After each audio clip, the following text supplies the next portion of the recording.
Deshaun Watson, on the biggest challenges that the offense is facing. For myself, it's just being on the same page with everybody else, and that's just going with the protection-wise to the coverage-wise to what we're thinking about with Kevin. If it's going to be a four-down situation, if it's a third-down situation, if I need to take the shots, if I don't need to take the shots,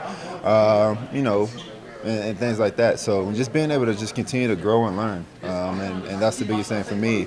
And that's the part of this game. It's the NFL. Every week is different. Every week is a new challenge, and you have to continue to grow and continue to get better. Well, you got to think we had some injuries, so we had a rookie tackle that came in, so we got to change up a little bit of the protection-wise. Nick went out early on, so some young running backs that got to come in protection-wise, and then some of the receivers, Coop.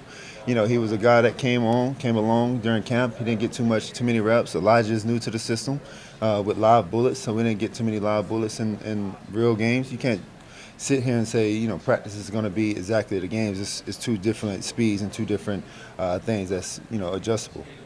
Practice is usually, this is what we're working on, this is what we're trying to get better, but in the game, you got to be able to adjust on the fly. So, all those things match up together, but, we're coming along and, sooner or later it's going to click. So Quincy, how concerned are you about Deshaun? I'm not overboard like some people, but I am starting to get a little concerned.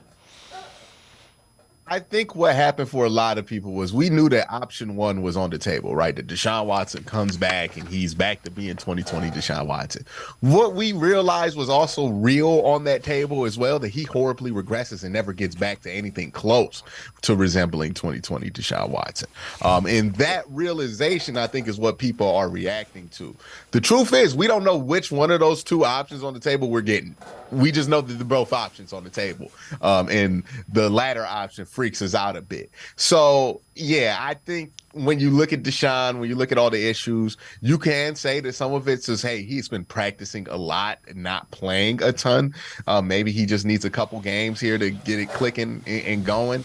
And that'll fix it, or maybe it doesn't. We'll see. I think time's going to be the only thing that can tell us anything about what Deshaun's future is going to be. And we have to remember, Dave, like with this offense, the changes that they've made, we really only have one game of tape to look at because the first game was played in that monsoon. So, we just got to take it week by week. We'll know later. And I know that doesn't make anybody feel better because it's uncertain, but it's a week by week league. And we got to see way more information to be sure about this one way or the other, right? He could throw 300 yards this week. That's not really going to change anything, right? We'll just be like, okay, that's one good game. Well, we got to do the same for the opposite of that, right? Take it week by week.